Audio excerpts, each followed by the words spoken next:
How do you do that? Sometimes he would fondle in baby Tex, and then he'd send him to have sex with a woman that Manson had pre-selected for. So Manson would fondle his nuts a little bit? Yeah, she would give him a little tuggity tug. Yeah, a little, and then that's what got Tex hard? Give him a back rub and say, like, come on, man, you're good. Just go out there and fucking get that kid. Yeah, let me. Right. You know how many times? I don't know how many times where it's like maybe I'm not in the mood, and sometimes I think about what I really wish is I wish I had a scraggly 5'4" bearded man who was just ripped on whatever. He hasn't been bathed in maybe months. No, he smells like sex. I really want him to be tugging on me, right? Because that fucking gets me going like a lawnmower.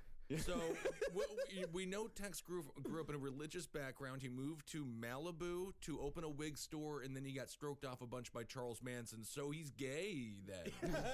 Is that right? Or no.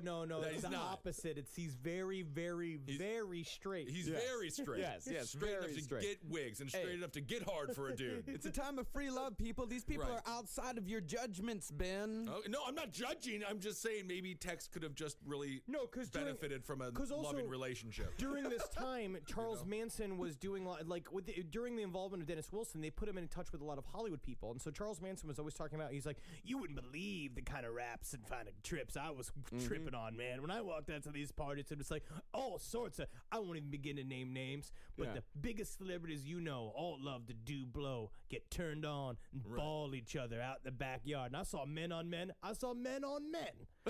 Right. And so he was talking about how he was approached by a very famous Hollywood actor. Yes. And he was like, I was on set because apparently they had asked him to advise on a new movie about Jesus Christ. Allegedly. That he was advising the script, and he was like, it's like, and I'll start to all these screenwriters, and I kind of knew, it was like, maybe I could be a screenwriter. And it was like, I'd love to see the movie called, it's called Banana Takes a Walk. Yeah. Exactly.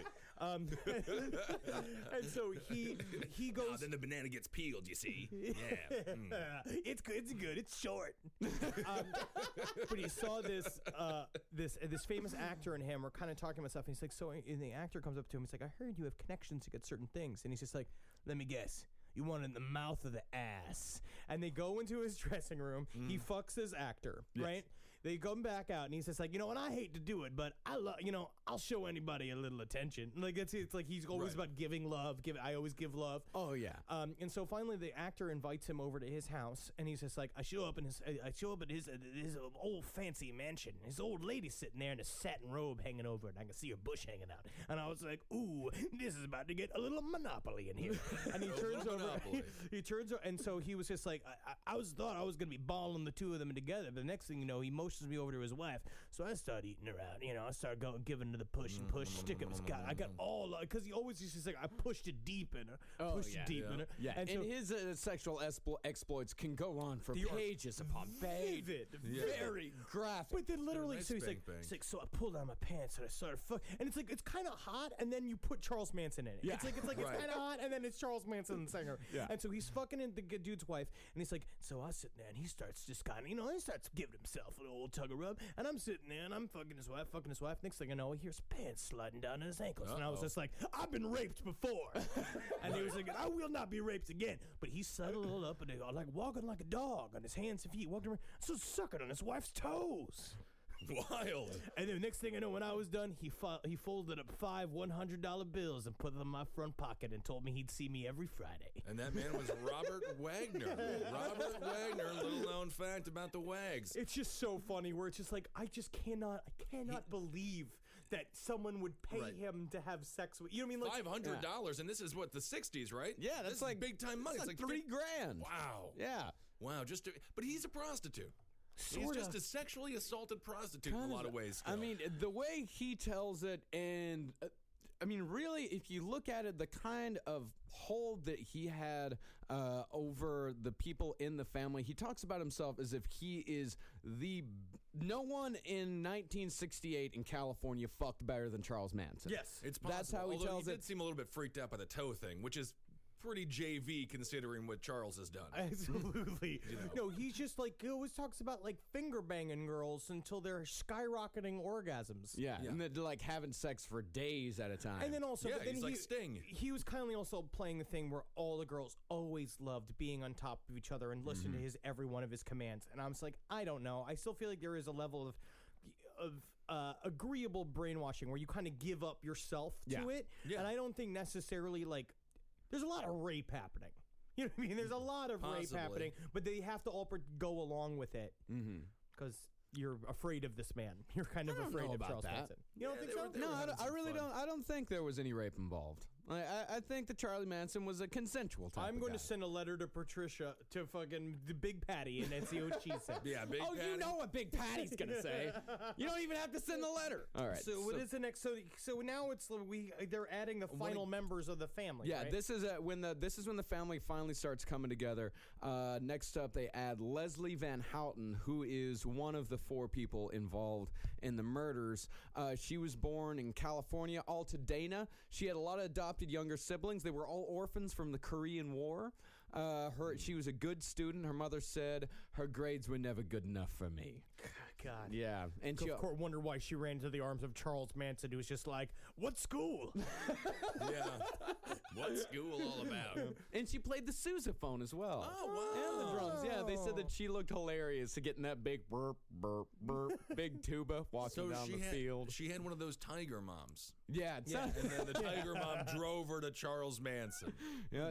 She was a happy kid. Her parents divorced when she was 14. At She was 16, good looking, too. She was good looking. Leslie Van Houten was, arguably the best looking member, although I'm more of a Squeaky guy myself. Squeaky's gorgeous. Squeaky's actually very gorgeous. Yeah, Squeaky's a But gorgeous woman. her jerking off the 80-year-old blind man, that's what got hurt. I don't mind you it. forget about it, you know? I like it. I don't mind. I think it's sweet. I mean, it is kind of sweet. I don't know. Why did they have Fat Susan do it though? If he's blind, Send Big Patty in there. Yeah.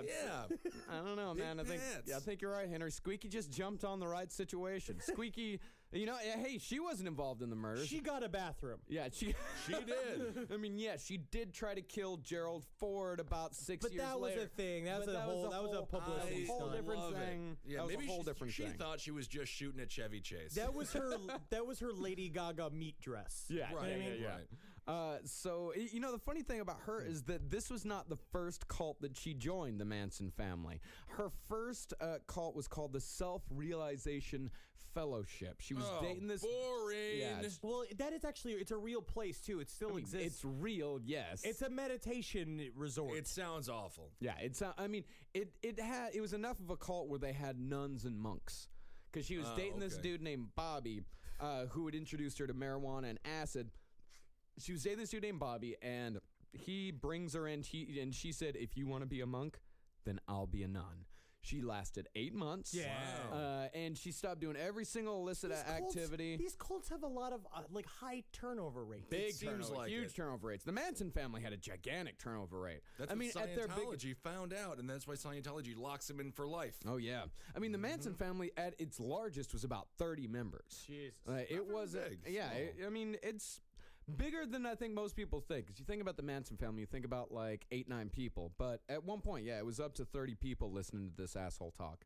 But she was in the SLF for about 8 months. She went to business school to become a secretary for him, but she got bored, left, went to Haight-Ashbury in the late 60s, and she said by the time she got there in like 1968, she said it was, quote, just all gutter. Yeah, it must have been really nasty. It had to have been terrible. Disgusting. By 1968, I mean, the Haight-Ashbury. And hippie movement lasted for 6 years. yeah, Right. if even that. I mean, you could even bring it a little bit in a little bit closer to maybe 4 or 5. Like the true hippie movement was very, very short. And this is another thing to keep in mind is that the murders happened August 8th, 1969. Leslie Van Houten joined the Manson family in 1968. Manson had gotten out of prison in 1967. All of this that we've talked about has happened in like a year and a half. Yes. Right. Everything that happened with the Manson family happened within the span of a year and a half And to of 2 course, years. again, keep in mind, this corresponds perfectly with the end of the wig movement. 1966, wigs were flying off the shelves. Once it became fine to be Oh my bald, God. once bald meant Right. sexy, that's been the downfall of this whole fucking country. That's right.